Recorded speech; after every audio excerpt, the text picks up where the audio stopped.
Voilà. Merci, Monsieur le Président, Monsieur le ministre de la Justice, garde des Sceaux, Monsieur le ministre chargé des relations avec les institutions, chers collègues, ñu ngi leen di nuyu sénégalais yi di nuyu également journalistes yu fi ñëw assister à notre session extraordinaire. Donc session extraordinaire bi nag lu ko tax a jóg mooy réviser notre règlement intérieur, le règlement intérieur de l'Assemblée nationale. Donc ci révision boobu fexe harmoniser règlement intérieur bi ak constitution bi parce que ñëpp gis nañ ni situation bu amoon mooy ni règlement intérieur bi buñ koy mujjee réviser dernière révision règlement intérieur bi moo ngi daté de 2019. Le règlement intérieur bu ñu am c'est une loi organique de 2002 ñuy rappeler ni Assemblée nationale institution la ñoo ngi ko régir ci biir constitution bi ay dispositions moo ngi ci biir constitution bi comme président de la République comme gouvernement ak yeneen institutions yi. Donc lu koy complété mooy règlement intérieur wax naka la Assemblée nationale naka nañ koy organiser ak naka lay fonctionner. Ci loolu nag en 2019 dafa fekk dañu supprimer woon le poste de premier ministre mu am une révision du règlement intérieur à l'époque ñu supprimer ces dispositions génnee ko ci règlement intérieur bi. Ensuite en 2021 bu ñu delloowaatee le poste de premier ministre dans la constitution on n'a pas suivi la même procédure. Donc on n'a pas révisé le règlement intérieur mais on a constaté que il y a une édition boo xam ne du règlement intérieur bu ñu distribuer député yi édition nga xam ne juillet 2021 la ñun ñoo ngi installé en septembre 2022 donc ça veut dire que c'est antérieur à notre installation moom nañ ñu distribuer moo am ay dispositions yoo xam ne dañ ko ci rajouter te député yi tooguñu comme tey nu ñu toogee daje pour délibérer ci dispositions yooyu. Donc c'est des dispositions qui ont été rajoutées sans respecter la procédure. Donc constat boobu yaakaar naa ne ñëpp d'accord nañ ci maintenant lu desoon mooy yan modalités yi nañuy emprunter pour mën a fexe suñu règlement intérieur boobu mu méngoo constitution bi. Je pense que y a eu quand même un long débat, il y a eu parfois même des polémiques politiques mënul ñàkk parce que assemblée institution politique la tamit mais alhamdoulilah tey en tout cas on s'est tous accordés pour dire que on doit harmoniser notre règlement intérieur avec à la constitution. Donc ñu ngi ciy remercier tous les groupes parlementaires ñu ngi ciy remercier les non inscrits ñu ngi ciy remercier le président de l'Assemblée nationale l'administration pour qu'on arrive à ce consensus là parce que il faut rappeler quand même que constitution daf ñu conférer plusieurs pouvoirs dafa ne l'Assemblée nationale vote seule la loi. On a le pouvoir également de contrôler l'action de l'exécutif, on a le pouvoir d'évaluer les politiques publiques.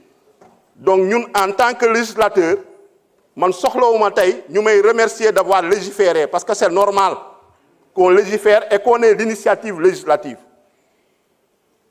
Tey lu ñuy légiférer nii c'est pour améliorer le fonctionnement de l'Assemblée nationale parce que règlement intérieur moom moo ñu régir amul kenn ku fi taxaw ba ne rappel à la constitution amul rappel au règlement nañu wax président jox la parole nga ñëw yéeg ne article tel règlement intérieur donc téere boobu su amee ay problème su amee ay insuffisance day gàllankoor suñu liggéey donc ñu siy féliciter que tey ñu ñëw pour am na harmoniser règlement intérieur boobu ak constitution.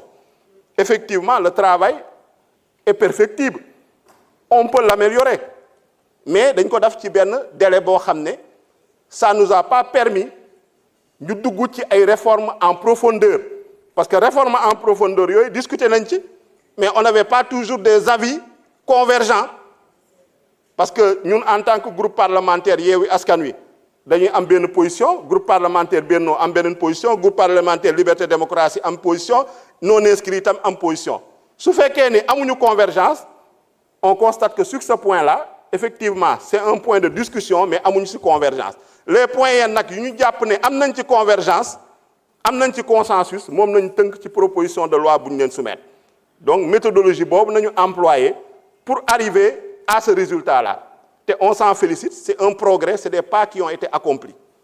D'ici remercier en tout cas le groupe parlementaire Yewwi Askan Wi et tous ses membres parce qu'ils nous ont fait confiance.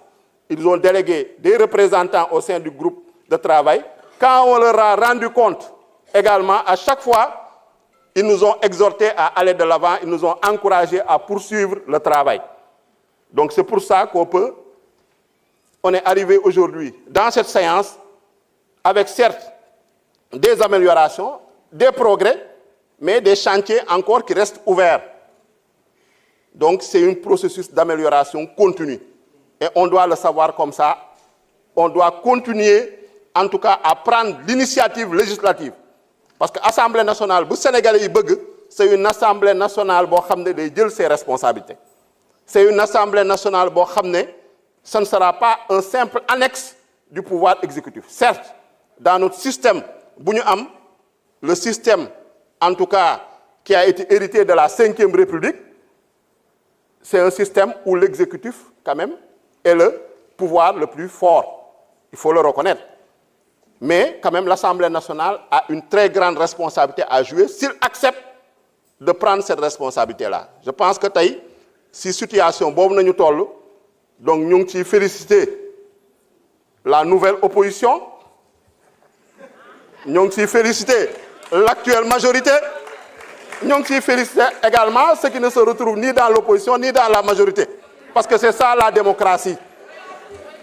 Wow. Parce que, la majorité était de ce côté, l'opposition est de ce côté. Actuellement, la majorité est de ce côté, l'opposition est de ce côté. Et ça s'est fait par la volonté des Sénégalais, par la voie des urnes démocratiquement. Donc, les Sénégalais en ont décidé ainsi. Demain, si nous organisons une élection législative, le président a décidé de dissoudre. Les Sénégalais vont décider peut-être de prolonger cette confiance et de nous donner une majorité écrasante à l'Assemblée nationale. Et dans ce cas, effectivement, on va approfondir ces réformes-là. Parce que le Sénégalais, il veut une Assemblée nationale, en tout cas pleinement responsable, une Assemblée nationale qui représente le peuple, une Assemblée nationale qui fait jouer la démocratie et l'état de droit. Donc nous, effectivement, on a mené des combats ici dans cette Assemblée nationale pendant ces 2 années, des combats âpres, des combats rudes, mais quand on nous appellera, c'est l'intérêt de la République, c'est l'intérêt des Sénégalais, c'est l'intérêt du peuple pour discuter, pour faire avancer la légalité, pour faire avancer la démocratie et l'état de droit, le groupe parlementaire Yewwi Askan Wi répondra toujours présent. Parce qu'on n'était pas simplement une force de contestation, on était également une force de proposition, on était également une force de contribution. Là, on est une force, on est avec l'exécutif, le président Bassirou Diomaye Faye, pour conduire ce Sénégal vers un Sénégal juste, prospère et souverain. C'est la mission que les Sénégalais nous ont confiée et nous ne faillirons pas à cette mission. Le plus sur le plan législatif, donner les moyens au président Bassirou Diomaye Faye, au Premier ministre Ousmane Sonko et à tout le gouvernement pour qu'ils puissent satisfaire les engagements qu'ils ont tenus devant les Sénégalais, on le fera sans état d'âme. Donc,